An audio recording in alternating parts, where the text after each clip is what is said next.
Welcome back to another episode of Card Talk, a podcast where we spend a little bit of time talking about cards from Lord of the Rings, the card game. I'm your host, Dave Walsh. And I'm Grant Thompson, just along for the ride.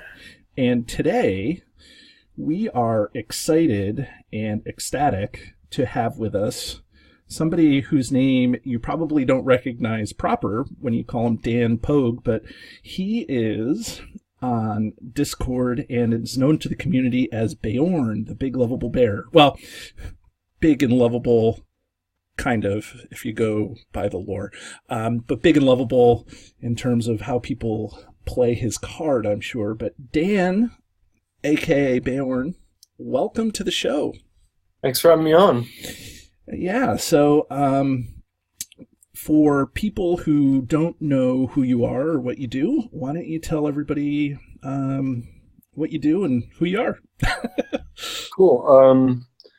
I was introduced to this game by a friend back in, I want to say, God, it's been a while now, 2012, and just immediately fell in love with the game. And soon after that, actually, it might have been late 2011, but in any case, soon after that, I decided to start a blog called hallofbeorn.wordpress.com. And then that through that, I ended up meeting other members of the community. This was pre-Discord, and then ultimately went to Gen Con and met Ian and Derek and Matthew, and that's kind of how the Grey Company formed. And then also at some point after that, I decided to make a search engine just called hallofbeorn.com. That was because I didn't really like the search engines that existed for the game to that point. So that's kind of, in a nutshell, my involvement in the community. But it's been a wild and awesome ride. I've met so many amazing people through this community. Yeah, this is and every once in a while there's some discussion about the community in terms of why is it so giving and nice, and like nobody's ever out to get anybody. And some people think it's because it's a cooperative game, others just because it's the type of people who like Tolkien, and it's probably some from column A and some from column B. Yeah, I definitely think so. But I think the co-op is part of it. I mean, when I was, in my younger years, once upon a time, I was involved in competitive Magic, and there definitely is. I mean, some in that community are really nice, but there's also an element of that where there's kind of the backstabbing, like I just want to win, I don't really care whose feelings I hurt, that kind of that sort of thing. Right, and that actually. And I'm probably jumping a little bit ahead, but that probably, maybe your background in Magic is one of the reasons why you've developed the Bear Draft. Is that what it is called? The Beorn Bear Draft? Yes, because my one of my favorite formats of Magic was Draft, because it kind of leveled the playing field, right? Yeah, and it shows the people that are really good at deck building, because when you get limited options on what you build a deck with, that's where the skills, I think, really come to the fore. Whereas anyone that has access to the whole card pool, obviously you can just like make a deck that starts off with 25 staples, and that's going to be a good deck, right? I mean, right. But I feel like that it doesn't necessarily allow the people that are truly good deck builders to show their skills when there's so many solid staple cards. Right. And so I'm not as versed in the Beorn Draft or the Bear Draft as I would like, but all indications are that, the feedback that everybody says, like you had it at Con of the Rings, and I'm going to do it again this year at LOTR in Germany, actually. Are you going to the LOTR? I am going to LOTR, yeah. Oh, that's awesome. So we just had Dominic on the show, and he was a pretty wild guy. Yeah, I look forward to meeting him. That'll be fun. Caleb's going to be there too. So I have a couple of questions for you about Beorn, or sure. I don't know. Do you pronounce it Beorn or Beorn, or I don't know exactly. I've heard both, and sometimes I slip back and forth between either. So I'm not. It's not one of those things I'm going to be upset about. But I think technically it's supposed to be Beorn, but okay.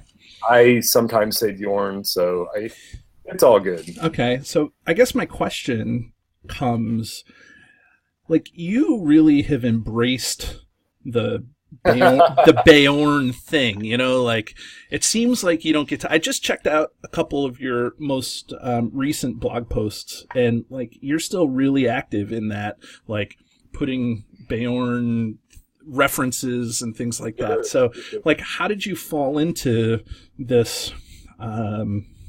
What do I want to say? This alter ego, or and how come you're not sick of it yet? Or, like it just seems to be your thing. I will never. Unfortunately, we're having too many lag issues for me to run video for this. But yeah, I'm wearing a bear themed shirt. Yeah, it's I've fully embraced the absurdity of it.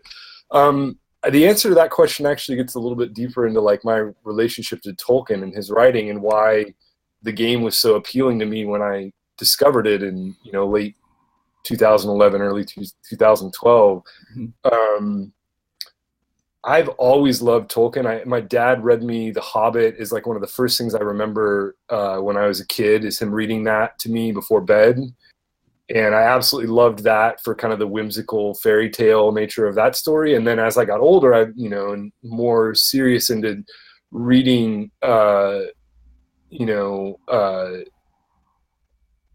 adult fiction, honestly. I mean, The Lord of the Rings is not really a kid's story when you look at it. No. The Lord of the Rings has always been one of my favorite books. So the universe, the legendarium that he created, I think is fantastic, and it stood the test of time. But I always liked kind of the outliers in Tolkien. There's things, like Treebeard and the Ents, and then you have Tom Bombadil, and you have Beorn, and you have these characters where there's something deeper going on there, and he doesn't necessarily explain everything, and it makes him that much more fascinating for him not explaining everything. And Beorn from The Hobbit was always one of my absolute favorites because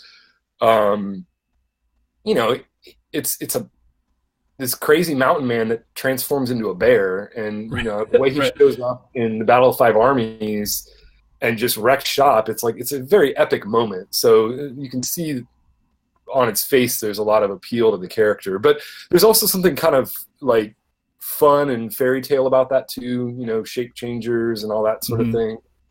So I don't know, the character was always fun. It's also great as a way to kind of like it's a shield from internet trolls to have my avatar, my persona, be a bear that literally smashes trolls in the story. Right. Well, that was another thing that was kind of adding to my nervousness about having you on the show. Not that I don't think that you've ever given any indication of not being a nice guy, but I'm like, what if I say something that upsets this guy? And all of a sudden I'm feeling the wrath of, like, I'm Bomber. I count for 2, but that doesn't mean he's still gonna, So, and then to see you, I get it, but I can't reach through my internet connection and log you, so you're fine. Right. And to be fair, Beorn has no love of dwarves. He hates orcs and wargs and what have you, but he has no love of dwarves. He thinks they're greedy. Yeah. Well, one of the other things that I wanted to ask about is your podcast that you have with the Grey Company. You're one of the hosts. We had Ian on the show, and then I would love to get Matthew and Derek on the show at some point. But the way your show is constructed, I wonder, I just want to know a little bit about the Grey Company themselves. So I know that Matthew kind of portrays himself as kind of the sarcastic curmudgeon, kind of maybe the skeptic of the group.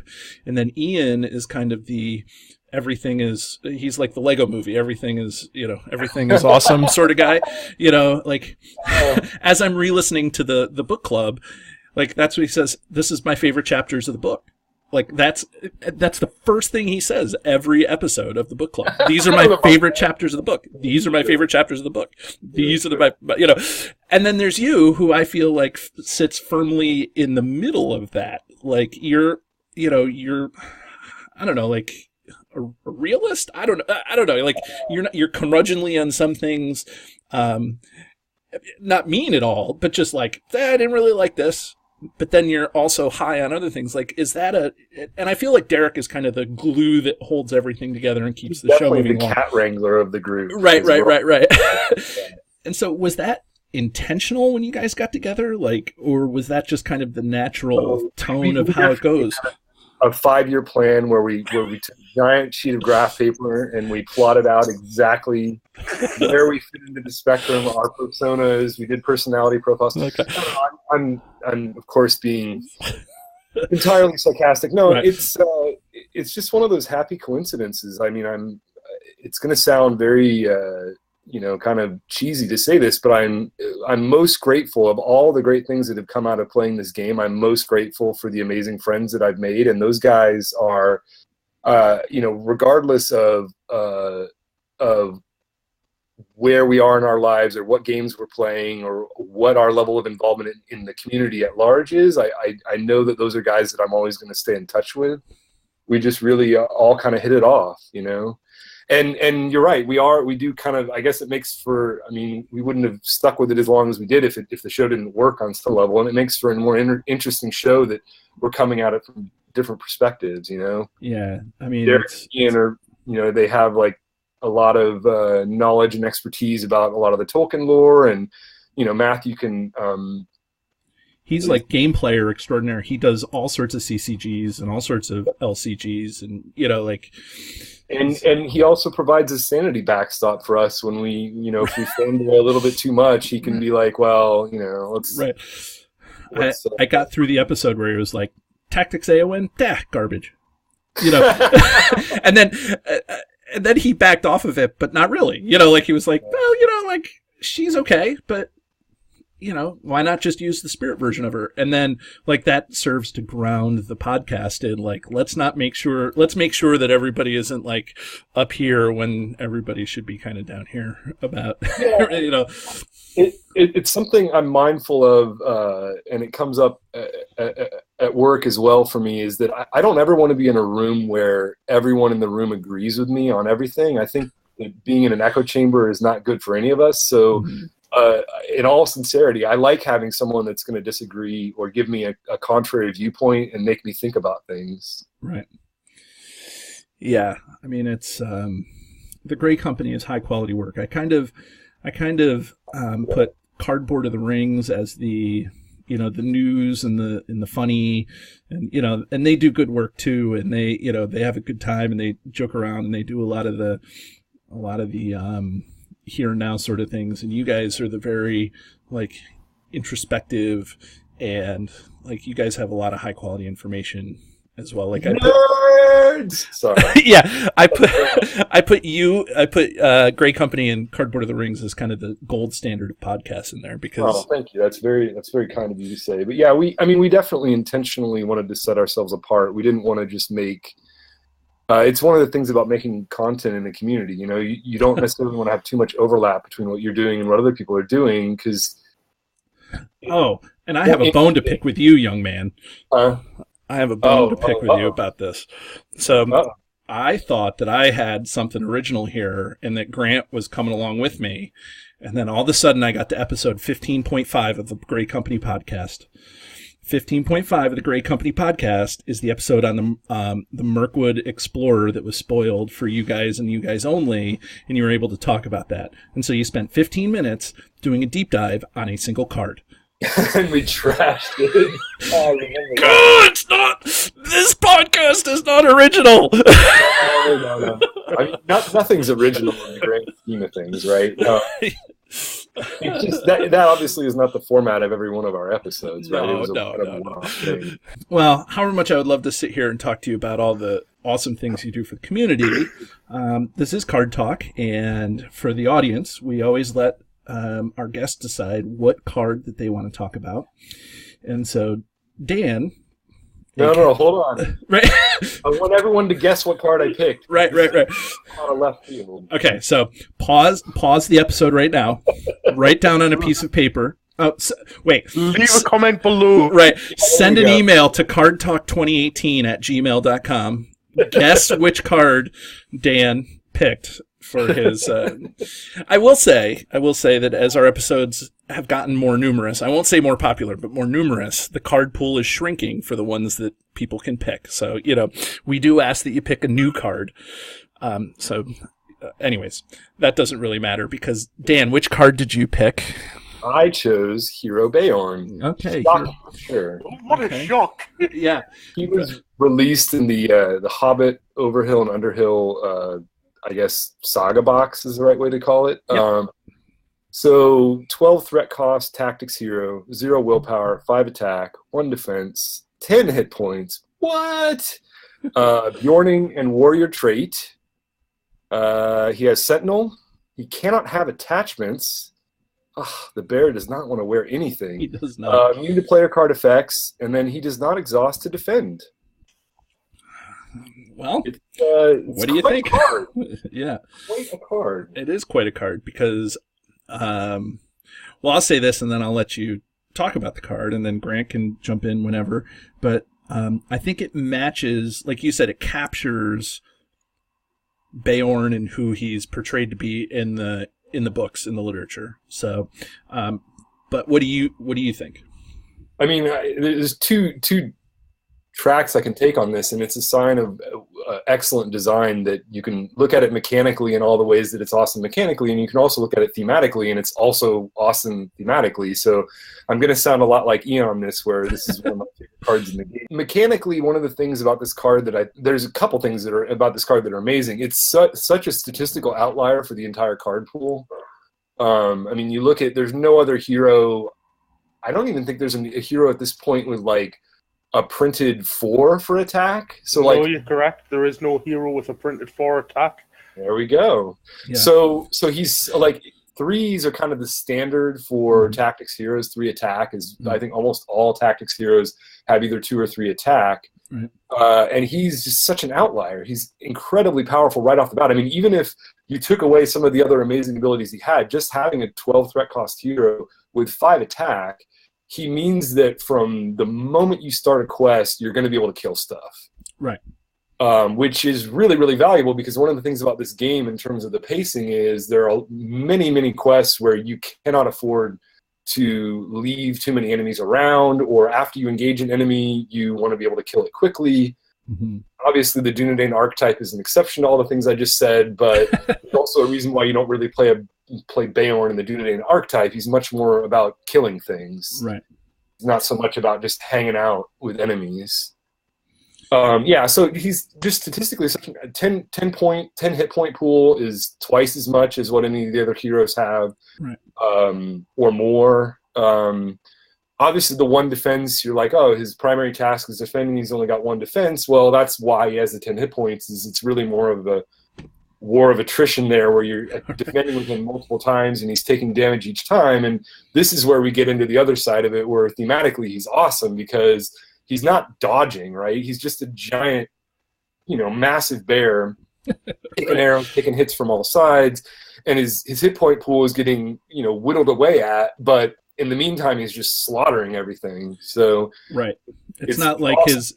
his attack strength is going down for every hit point he's taking damage or something, like he's still swinging for 5 every single time. And being able to, and the fact that he doesn't exhaust to defend is where this is where we start to get into, I think he's arguably one of the best heroes in the game still, is that being able to defend an attack and then kill the enemy that just attacked you is incredible action advantage. Right. Yeah. The action advantage you get with him not having to exhaust to defend. On a normal hero, that's amazing. Like when you get an unexpected courage on somebody, you're like, oh, and this is already built in. And so that's crazy.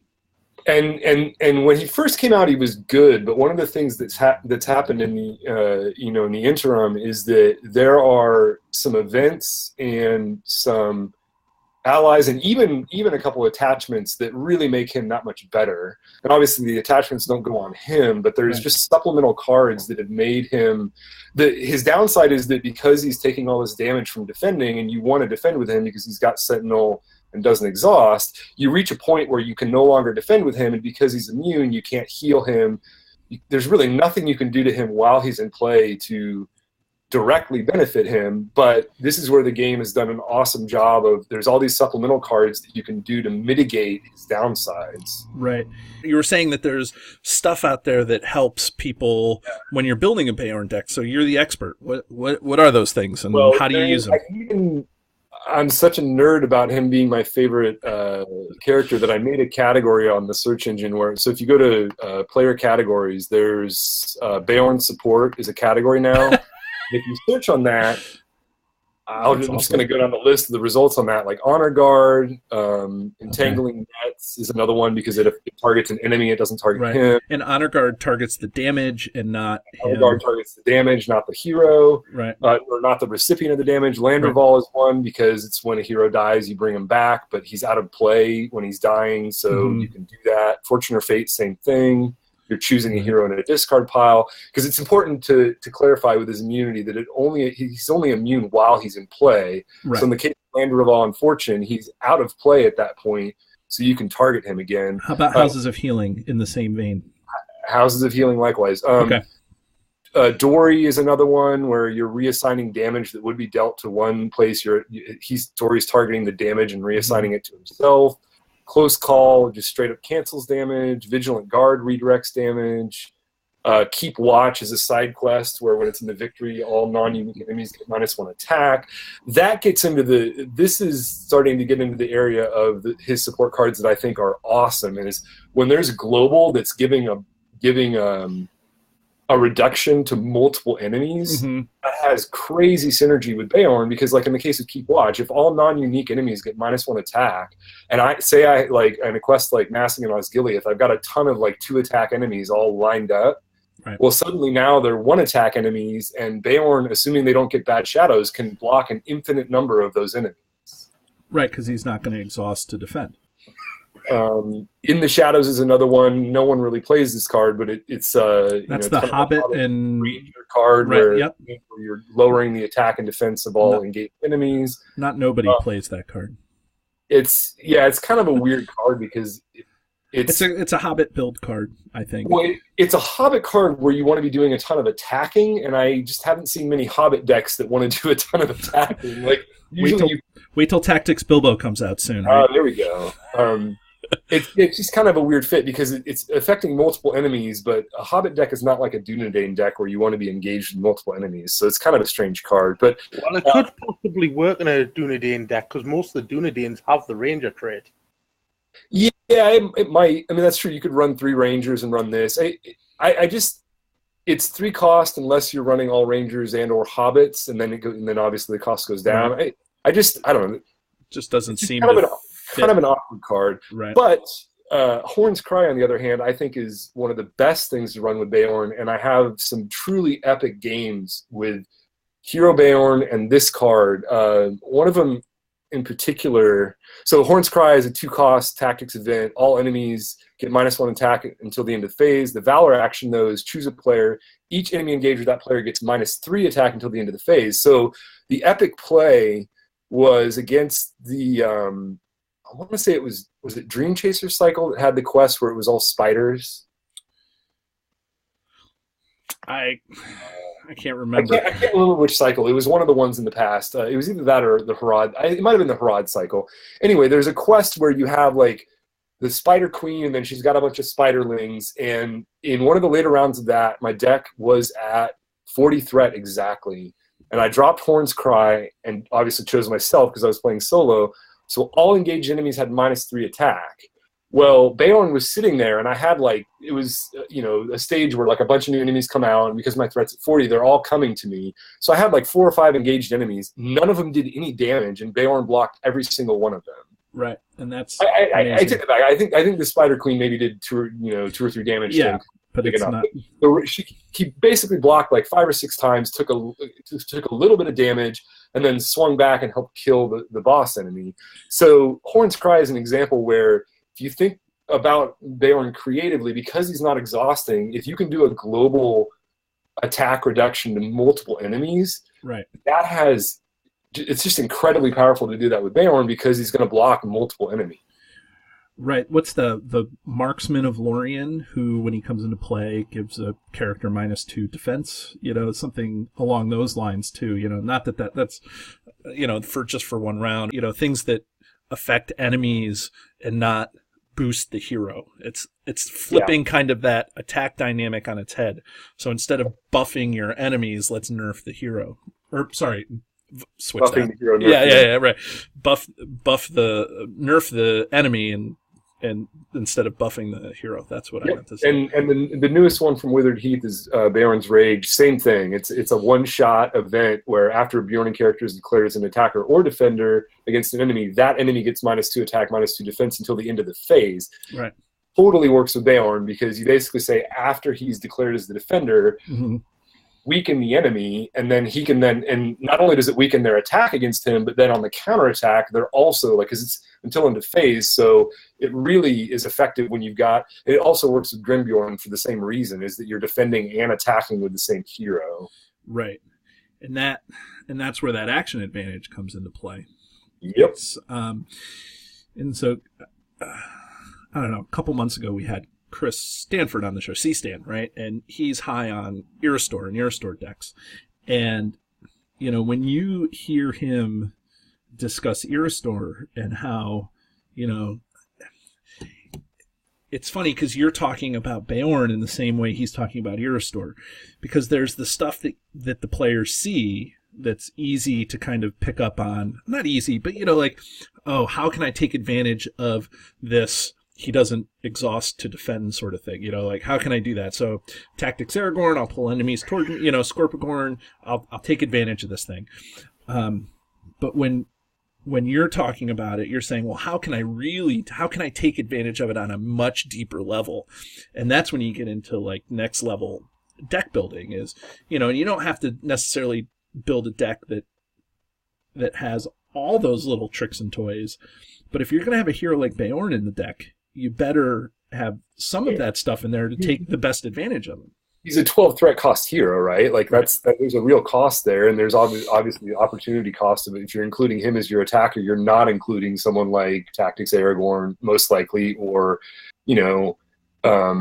Legolas, or a lot of these other like dedicated attacking heroes. He fills a very specific niche in your deck, and you're going overboard if you're including him and then a bunch of other attackers. That's probably not a very balanced deck.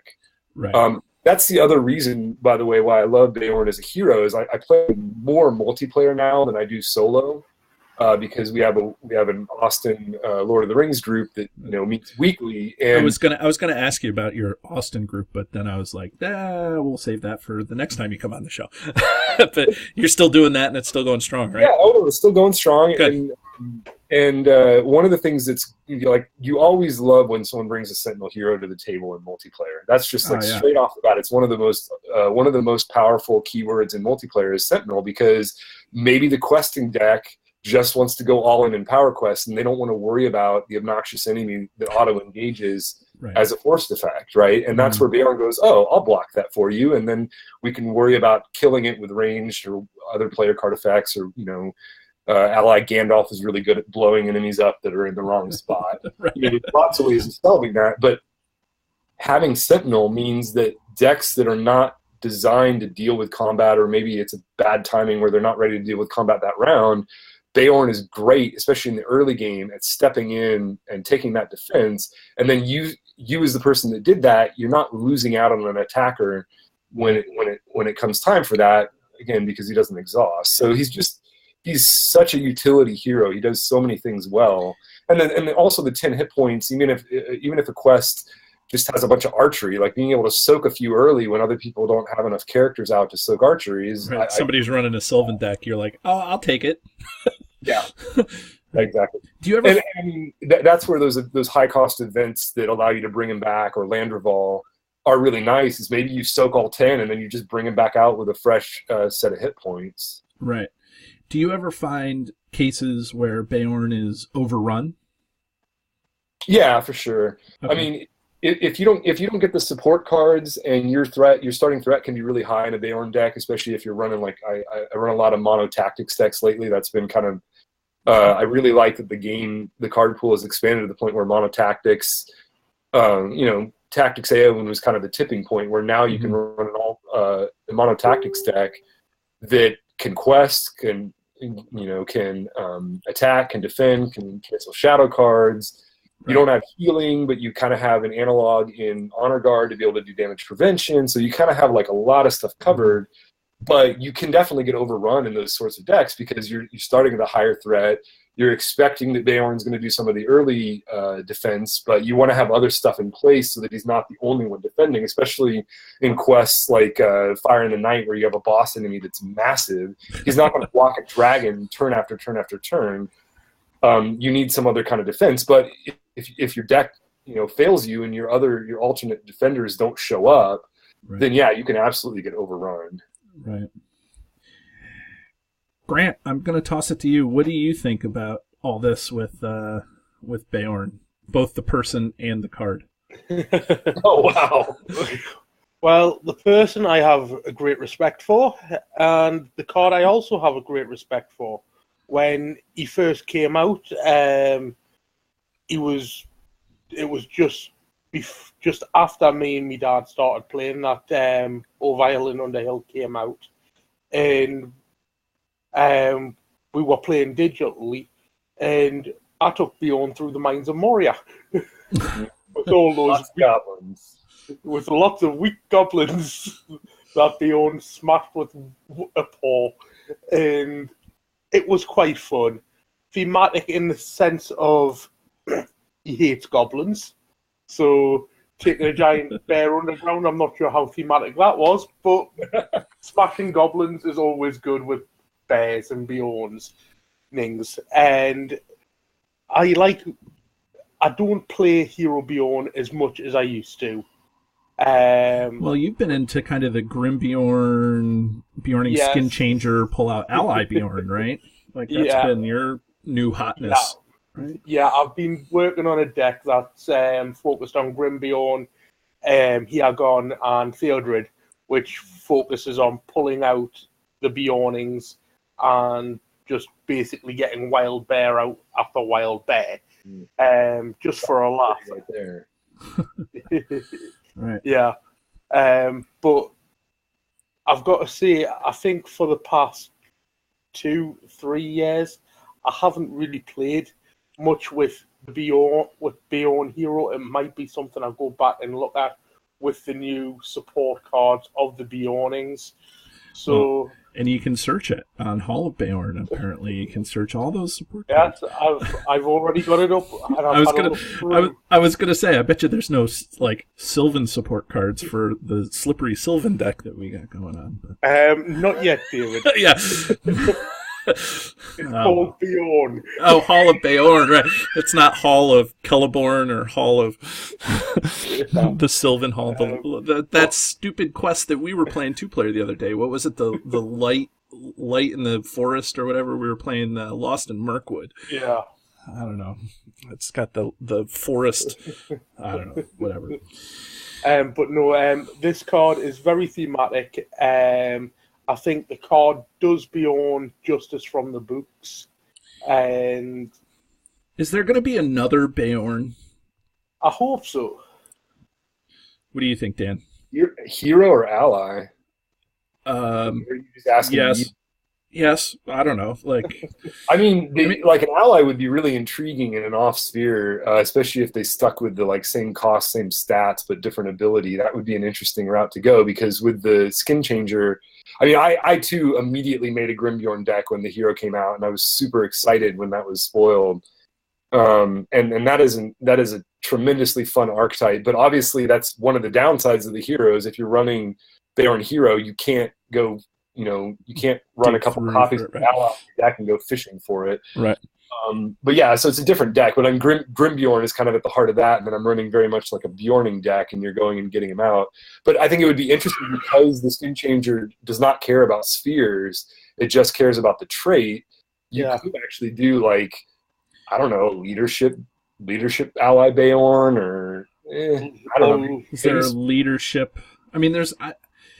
He is a leader, right? He is the leader of the Beorning, so it's not entirely out of the question that you could have a leadership ally Beorn. You could also have a lore sphere Beorn. I was gonna say, I feel like lore could be. I don't know about spirit, but based on the description in the rule book, I don't know. But I guess you could make an argument for any sphere if you really wanted to. But so you were talking about cards that went with Hero Beorn, but are there any specific heroes that go with Hero Beorn? I mean, I guess you're not going to put Baragond with this guy. You know, that's yeah.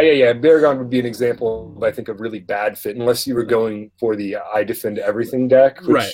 be fun in multiplayer, but is kind of narrow.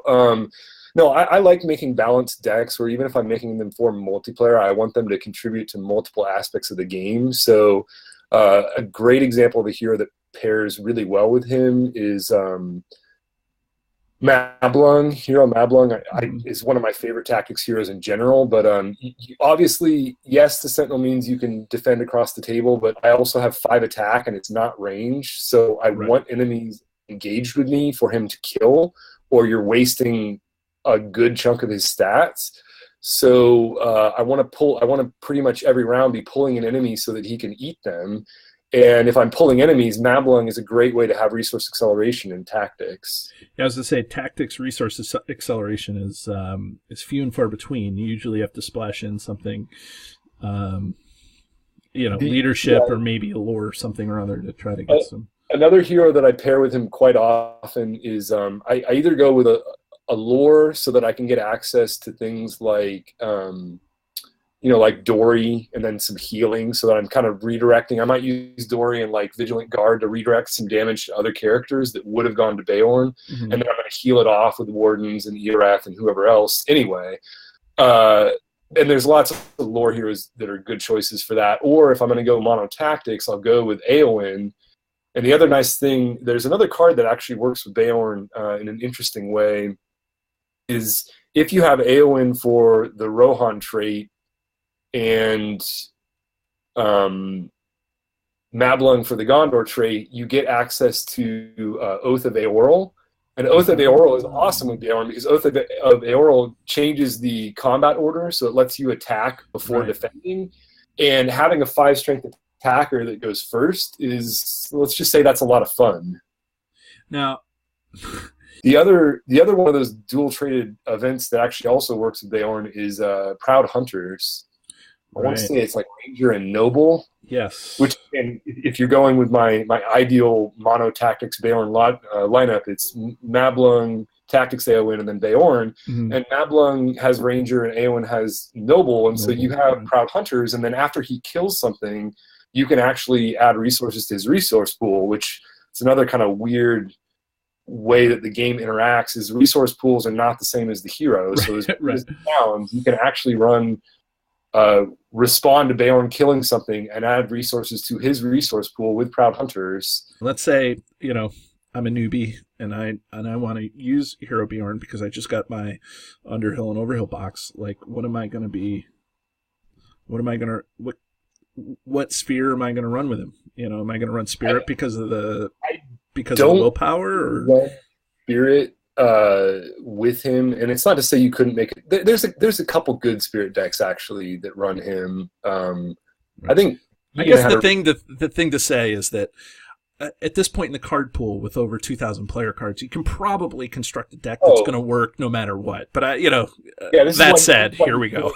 You can't generalize, right? Because anyone's going to be able to make a deck that proves your point wrong. Right. I typically do not run him with Spirit, but I say that the one deck I ran with him with Spirit was, I want to say Ian designed it, and I really liked it. It was him, Spirit Baragond, and then I think it might have been Spirit Glorfindel was the hero lineup. And that's a great lineup.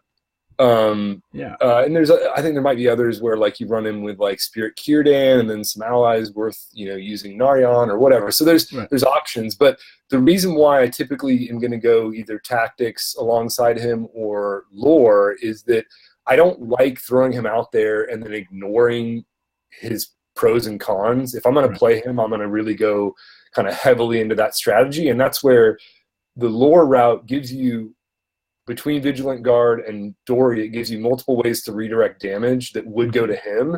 And then I like running healing in a deck anyway because so many quests have direct damage that I want a way of being able to heal all the rest of my characters. So even if Beorn's just getting pelted by all these arrows, and even if I don't have the redirect effects on the board to save him, it's going to take a long time before he's going to fall to direct damage anyway. And in the meantime, all the rest of my characters are getting hit, and I want to be able to heal them. So having Erath and Warden of Healing because you have a lore hero, it makes a lot of sense. And then once Dory and or Vigilant Guard come online, then you're really rolling because he's doing the defending. He's not actually taking damage. You're sending it somewhere else, and then you heal off that damage every round. You get to a point where you're at like neutral as far as damage is concerned, but you have a giant bear slaughtering everything. So that's the ideal with a tactics lore deck. Do those cards send it to anybody, or the damage, does it send it to... Dory redirects to himself. Vigilant Guard, you attach it to a warrior, and it gives them +2 hit points, and then it gives them a response of every time damage would be dealt to anywhere else on the table, you redirect one of it to them. Okay. Well, Grant, do you have anything to add? No, just that he's very thematic. Everything we've said is right on the head for him. Dan, if you're not familiar with it, the way that we usually wrap up the shows is we ring the card that we're talking about. And so we have a really scientific yet arbitrary system of ringing these guys on a scale from 1 to 10, where 1 is the one card to rule them all, and 10 is... I don't know, whatever you want to call it, coaster fodder, bike spokes, grinder fodder. Yeah, trash bin, I don't know, whatever you want. And so, since you're the guest, we'll give you the option. So there's 3 of us. We're all going to ring him. Do you want to be first, second, or third? I'll go first. Okay. I have a feeling I know where you're going to be, because you're going to be the first one to say something. But anyways, I'll let you come up with that. Go ahead. I'm gonna give him so 1 is the best and 10 is spokes. I'm going to give him a 2. Okay. I was going to say, feel free to amend it. There's been 2 cards that we have unanimously rated as a 1. Hero Sam, and then also Sneak Attack. So wow. we've done Glorfindel and Eowyn, both Eowyn's, and those 2 didn't. 3 cards haven't gotten a unanimous one. Yeah, I mean, it's hard for me to give anything a 1 because I just always think, I don't know. It's hard to call something perfection, but he's pretty damn close. He is. He's thematically very close. But so why do you give it a 2? Well, I don't know. he could add even more hit points. He's a bear. I don't know. No. He's a 1. That's fair. We'll call it a 1. Right. This is where it's highly scientific yet arbitrary. So, right. I'm going to give him a 1. He's going to give him 1. So, Grant, what do you say? How do you ring Hero Beorn?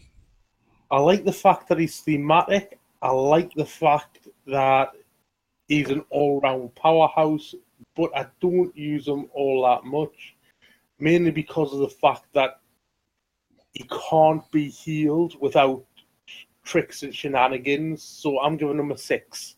6. Whoa. Ow. Yowza. Giant fuzzy heart. I was going to say, how'd that settle? Ouch. Wow. Usually I'm the one that totally goes on this. So I have to say that I love Beorn's thematics, and I love the fact that he fits who I imagine Beorn to be. But when I ring the cards, I try to ring them based on how much I am kind of drawn to playing them, and also how well they fit into a variety of decks. How I don't know, what's the word I'm looking for? How non-niche they are, and so versatile. That's the word I'm looking for. That's the big V. And so kind of a card that gets a 1 for me is going to be Sam, where you can use him in a lot of different decks and get a lot of use out of him in a lot of different ways. Beorn is kind of niche, I think. Now with the maybe when Underhill and Overhill came out, he was more niche, but now he's got more ways that you can use him and play with him and things like that. So I'm going to give him a 4 rings for all those reasons. He's still good. He's thematic as all get out. And I think that if you're going to think about splashing a tactics hero, or if you're going to build a multiplayer fellowship, you have to have Beorn in it, practically. You almost have to. Well, Beorn, a.k.a. Dan. Oh, wait, I should probably reverse that. Dan, a.k.a. Beorn. It's been amazing to have you on the podcast. Like I said, I've always looked up to you and your work and all the things that you've done for the community. So to have you on our little niche of the community has been quite an amazing ride. Well, thanks for that. It was good to be on. I look forward to being on in the future, and we can talk about other fun cards. Well, Dan, again, thank you so much for coming on the show, and we look forward to having you on again. Yeah, it was a lot of fun. Thanks for having me on. Okay, everybody, and so that's another episode of Card Talk. Join us next week as we talk about more of the cards from the game. Have a great night. And if you're interested in finding this or any of our back episodes of Card Talk, feel free to search YouTube where you can find our flagship video episodes with the username Card Talk 2018. Or you can search the RSS feed, cardtalk2018.libsyn.org, for our extended audio versions of our podcast. Or you can find us on Facebook at Card Talk 2018. And if you have any questions for Grant or myself or for both of us, feel free to email us at cardtalk2018@gmail.com.